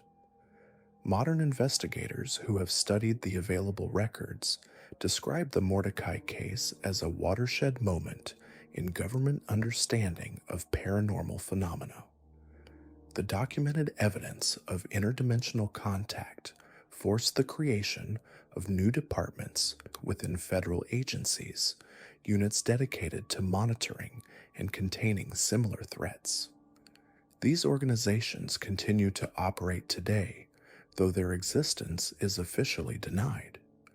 The mountain where the Mordecai compound once stood remains off limits to the public, designated as a restricted military training area. Local residents report that the entire region exhibits unusual properties, with electronic equipment malfunctioning, compass readings becoming erratic, and wildlife avoiding the area entirely. Hikers who accidentally enter the restricted zone describe experiences of temporal distortion, where hours can pass without awareness, and encounters with figures that appear human but move in ways that suggest non-human intelligence. The true horror of the Mordecai legacy lies not in what they accomplished, but in what they may have unleashed. Their successful breaching of dimensional barriers created vulnerabilities that may persist indefinitely. The entities they invited into our reality continue to seek new vessels, new opportunities to expand their influence beyond the confines of their original dimension. Recent classified reports suggest that the phenomena associated with the Mordecai case have been spreading, with similar incidents reported across multiple continents. The family's research may have initiated a process that cannot be reversed, a gradual weakening of the barriers that separate our reality from others, where very different forms of consciousness exist. The Mordecai bloodline represents the ultimate corruption of human curiosity and ambition. Their quest for knowledge and power led them to traffic with forces beyond human comprehension, entities whose very existence challenges our understanding of reality itself. Their legacy serves as a warning about the dangers of seeking forbidden knowledge, of opening doors that should remain forever closed. In the deepest archives of government facilities, behind layers of classification and security, the evidence of their work continues to exist. Scientists and researchers who have glimpsed these materials report that the Mordecai achieved something that should have been impossible. They proved that the boundaries of our reality are far more fragile than anyone suspected. Their success in summoning interdimensional entities demonstrated that humanity exists in a far more dangerous universe than we dare to acknowledge. The possessed victims, Those who survived the Mordecai procedures lived out their remaining years as windows into alien forms of consciousness. Their experiences, documented in classified medical records, provide the only direct evidence of what exists beyond the barriers of our dimension. As we approach the most dangerous cult in our countdown, we need to understand that what made this final group so terrifying wasn't just their isolated location or their willingness to commit violence. It was their systematic approach to psychological manipulation, their ability to infiltrate multiple communities simultaneously, and their sophisticated understanding of human vulnerability that allowed them to operate for decades without detection. The Order of the Hollow Crown didn't settle in one remote valley like other Appalachian cults. Instead, they established a network of cells across 7 states, each appearing to be ordinary mountain families, while secretly serving a unified purpose that stretched back to the 1890s. What investigators would eventually discover was that this wasn't just a cult, but a multi-generational organization that had perfected the art of hiding in plain sight while conducting some of the most disturbing psychological experiments ever documented in American history. The order's origins trace back to Dr. Cornelius Blackthorne, a former psychiatrist who had been expelled from Johns Hopkins Medical School in 1889 for conducting unauthorized experiments on patients. Blackthorne had become obsessed with what he called consciousness transfer and believed that human minds could be systematically broken down and rebuilt according to specific patterns. When his activities were discovered, he fled to the Appalachian Mountains, where he began attracting followers with promises of transcendence and enlightenment. What made Blackthorne's approach different from other cult leaders was his scientific methodology. He didn't rely solely on charisma or religious fervor, though he used both. Instead, he developed what he called the Hollow Crown Protocol, a systematic process of psychological conditioning that could transform ordinary people into completely devoted followers while leaving them capable of functioning normally in society. This allowed order members to maintain jobs, relationships, and social connections while secretly serving the organization's goals. The protocol involved 5 distinct phases, each designed to progressively break down an individual's sense of self and rebuild their identity around the order's teachings. The first phase, called recognition, involved identifying potential recruits through careful observation of their psychological vulnerabilities. Order members were trained to recognize signs of depression, isolation, grief, or desperation in their communities, and to approach these individuals with offers of friendship and support. The second phase, resonance, involved gradually introducing recruits to the order's beliefs through seemingly innocent conversations and social gatherings. Members would share personal stories of transformation and healing, creating an emotional connection that made the recruit feel understood and valued. This phase could last months or even years, with order members displaying extraordinary patience in building trust. The third phase, revelation, was where the true indoctrination began. These events combined elements of hypnosis, sensory deprivation, and psychological manipulation to create altered states of consciousness. Participants would report profound spiritual experiences, but what they were actually experiencing was carefully orchestrated psychological conditioning. The fourth phase, reformation, involved the systematic dismantling of the recruit's previous identity and relationships. Through a combination of isolation, sleep deprivation, and intense psychological pressure, members would convince recruits that their previous lives had been illusions, and that only through complete dedication to the order could they achieve true purpose. This phase often lasted several months and took place in remote mountain facilities that the order had established throughout the region. The final phase, reintegration, was perhaps the most disturbing. Fully conditioned members would be sent back into their communities to resume their normal lives, but they would now serve as agents of the order. They would identify new recruits, gather intelligence on community leaders and law enforcement, and carry out various tasks assigned by the organization's leadership. To outside observers, these individuals appeared completely normal, but they had been fundamentally transformed into extensions of the order's will. What made the order particularly dangerous was their ability to maintain this facade for decades. Members held positions as teachers, store clerks, postal workers, and even law enforcement officers. They attended churches, participated in community events, and maintained relationships with people who had no idea of their true allegiance. This network allowed the order to monitor and influence entire communities while remaining completely undetected.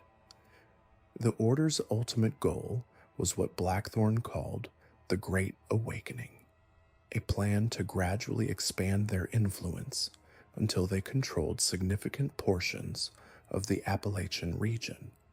They believed that by systematically converting key individuals in positions of authority and influence, they could eventually reshape society according to their vision.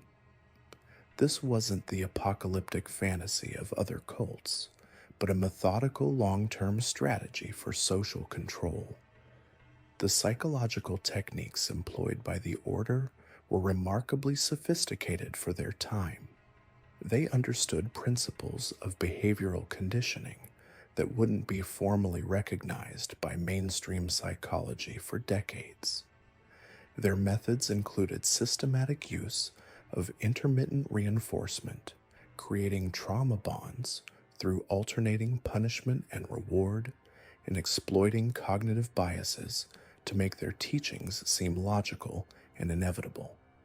Order members would systematically explore and document the psychological histories of their recruits, mapping their fears, desires, traumas, and relationships.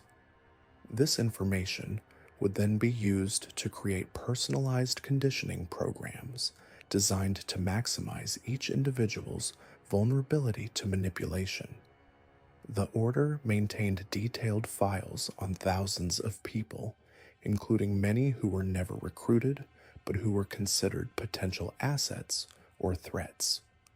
The order also conducted what they called generational programming, targeting entire families across multiple generations. Children born into order families would be raised according to specific protocols designed to make them ideal candidates for the organization. These children would experience carefully orchestrated trauma and conditioning from birth, creating individuals who were completely devoted to the order's cause while appearing normal to outside observers. The scope of the order's activities only began to come to light in 1987 when a former member named Sarah Whitmore managed to escape from one of their facilities and contact federal authorities. Whitmore had been a member for over 15 years and had intimate knowledge of the organization's structure and methods. Her testimony revealed that the order had been operating cells in Kentucky, Tennessee, West Virginia, North Carolina, Georgia, and Alabama, with a total membership estimated at over 2,000 individuals. What followed was one of the largest domestic investigation in FBI history. Agents discovered that the order had been involved in numerous disappearances, had infiltrated local government offices, and had been conducting illegal psychological experiments on both members and non-members. The organization's files contained detailed profiles on over 50,000 individuals, including prominent politicians, business leaders, and law enforcement officials. The investigation revealed that the order had been responsible for at least 47 confirmed deaths over the previous decade, though the actual number was likely much higher. Many of these deaths had been staged to look like accidents or suicides, and the order's network had been used to influence the investigations to ensure that no connections were discovered. Perhaps most disturbing was the discovery of the order's research facilities, hidden compounds in remote mountain locations where they had been conducting experiments on human subjects for decades. These facilities contained evidence of sensory deprivation chambers, surgical equipment used for non-medical procedures, and detailed documentation of psychological conditioning techniques that violated every ethical principle of medical practice. The final raid on the order's primary facility in the mountains of eastern Tennessee in 1989 revealed the full scope of their activities. Federal agents found a complex that included living quarters for over 200 people, medical facilities equipped for major surgery, and what appeared to be a sophisticated laboratory for psychological research. The facility also contained a massive archive of documents, recordings, and photographs that provided evidence of the order's activities dating back to the 1890s. Most members of the order were arrested during the coordinated raids, but many of the leadership, including several individuals who had been operating under deep cover for decades, were never apprehended. The organization's decentralized structure meant that many cells remained undetected, and investigators believe that remnants of the order may still be operating today. The psychological impact of the order's activities extended far beyond their immediate victims. Entire communities had been infiltrated and manipulated for decades, with residents discovering that people they had trusted and worked alongside for years had been secretly reporting on their activities and relationships. The revelation created a climate of suspicion and paranoia that persisted for years after the organization was exposed. The Order of the Hollow Crown represents perhaps the most sophisticated and dangerous cult ever to operate in American history. Their combination of psychological expertise, patient long-term planning, and ability to remain hidden while conducting their activities made them uniquely threatening. Unlike other cults that isolated their members from society, the order actively embedded itself within communities, making it nearly impossible to detect their presence until it was too late. The techniques developed by the order influenced later understanding of cult psychology and coercive persuasion. Many of their methods were later recognized as precursors to techniques used by state-sponsored psychological warfare programs, and their documentation provided valuable insights into how systematic psychological manipulation could be used to control large populations. Today, the mountain regions where the order operated remain scarred by their legacy. Many of the communities they infiltrated never fully recovered from the revelation that their neighbors and friends had been living double lives for decades. Some areas experienced significant population decline as residents moved away, unable to trust their remaining neighbors, or feel safe in places where such extensive deception had been possible. The Order's story serves as a chilling reminder that the greatest threats often come not from obvious enemies, but from those who appear to be ordinary members of our communities. Their ability to maintain their facade for nearly a century while conducting systematic psychological warfare against entire populations demonstrates the potential for evil to hide in plain sight, patiently working toward goals that most people could never imagine. The mountains of Appalachia keep their secrets well, but the Order of the Hollow Crown proved that some secrets are too dangerous to remain hidden. These stories reveal the terrifying truth about Appalachian isolation, where desperation and ancient mountains create conditions for unthinkable bargains. The families we've explored found what they sought, but paid prices that echo through generations, their descendants still bound by contracts written in blood and shadow. Whether these accounts are historical fact or folklore born from fear, they remind us that in the deepest hollows, where cell towers can't reach and GPS signals fail, some secrets are meant to stay buried. The mountains remember everything, and they're always listening for the next desperate soul willing to make a deal.